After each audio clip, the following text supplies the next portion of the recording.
Eguerdion eta ongi etorri beste behin Bilbora, maiatzan lehenera, ospatzera etorri zarete guztioi.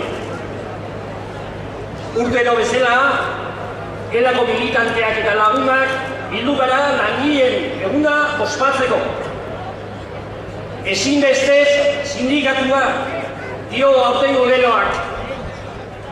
Eta egia da, ditugun erronkei aurre egiteko, sindikatuaren beharra azpimarkatu behar dugu bereziki aurtengoan.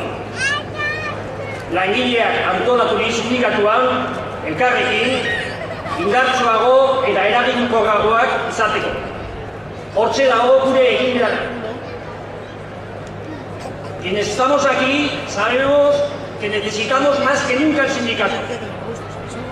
Sabemos que solo de manera organizada, haciendo más fuerte el sindicato, seremos capaces de hacer frente al saqueo que dictan el gran capital y la patronal.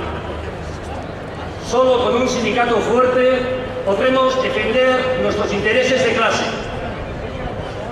Por eso este año reivindicamos la importancia y necesidad del sindicato, porque ahí reside nuestra fuerza. El sindicato más que nunca. Eta idazkari nagusiari txikiri hitza eman baino lehen, kontutan hartu beharreko ohar batzuk. Mitina bukatu bezain laster, norbera bere eskualdeko pankartaren atzean kokatu dadila. Manifestazioa berehala antolatzeko. Nada más terminar el mitin, que cada cual se coloque tras la pancarta de su comarcal.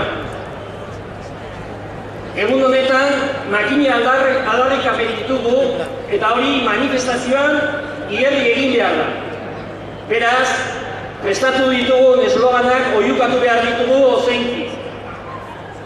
Tenemos muchas reivindicaciones y propuestas. Vamos a corear y gritar los eslóganes preparados. Que se nos oiga en la manifestación. Manifestazio bukaeran, abestu eta gero, lehenbailen Barakaldoko tekera abiatuko gara. Bazkaria, ordu bitarrietan puntu-puntuan hasi beharra daukagu. Mesedez, errespetua izan jendearekin eta ordurako bertan izan.